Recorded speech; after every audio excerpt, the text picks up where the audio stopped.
दोस्तों, यह कहानी रामायण की है। यह कहानी उस समय की है जब प्रभु श्री राम ने अपना लंका विजय अभियान शुरू किया था।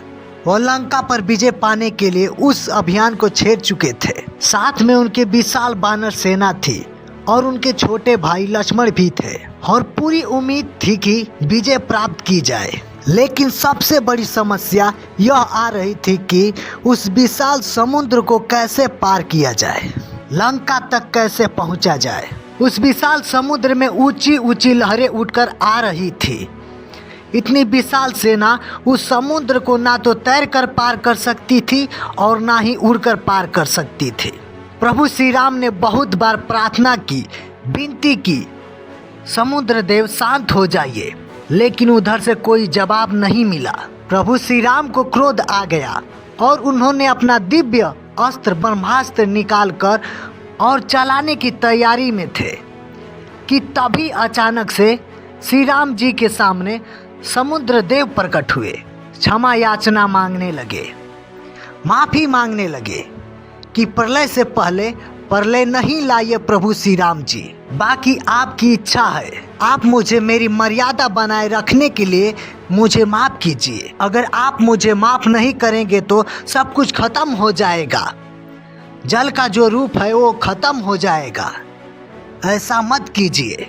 प्रभु श्री राम कहा, फिर क्या किया जाए, इसे पार करके लंका कैसे पहुंचा जाए।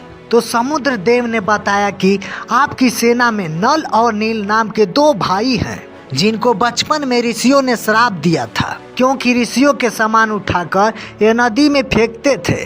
तो उन्होंने श्राप दिया था कि अब जो भी तुम फेंकोगे वो पानी में नहीं डूबेगा बल्कि तैरेगा। तो आपको इन्हीं की मदद लेनी चाहिए। जब ये दोनों पत्थर समुद्र में फेंकेंगे तो पत्थर तैरने लगेंगे।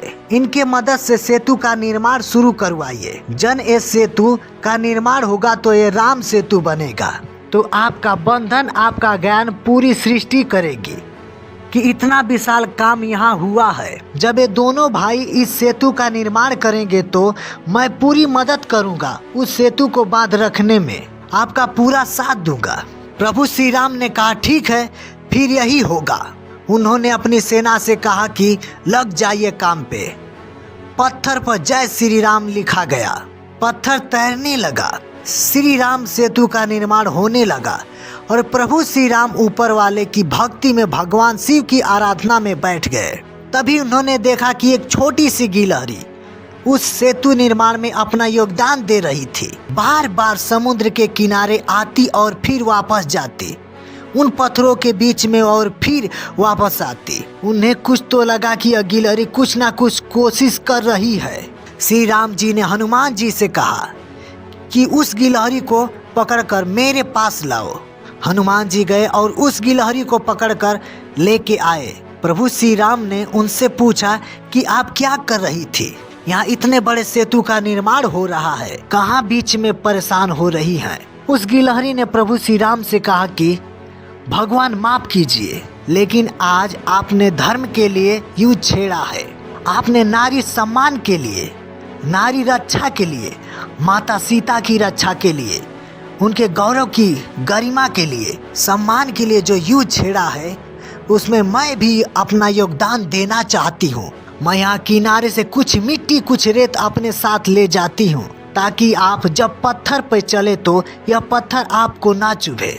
मैं इतनी बड़ी तो नहीं हूँ कि पत्थर वहाँ पहुँचा दूँ, इसलिए मिट्टी पहुँचाने का काम कर रही हूँ। प्रभु श्री राम बहुत खुश हुए। उन्होंने पूछा कि आपको डर नहीं लग रहा है?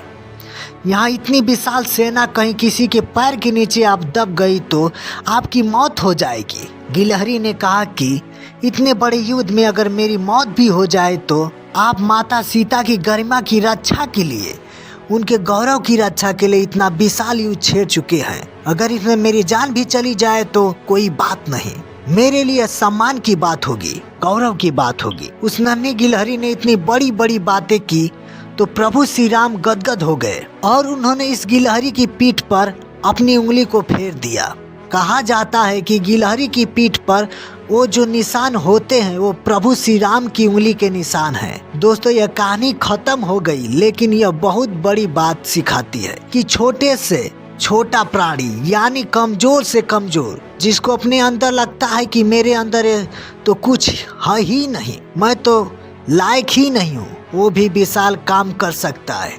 बस मनोभावना होनी चाहिए, आपके इमोशन सही होना चाहिए, आपके अंदर आत्मविश्वास होना चाहिए, आपके अंदर लग्न होना चाहिए। कोई भी काम आप कर सकते हो। जय हिंद, जय भारत।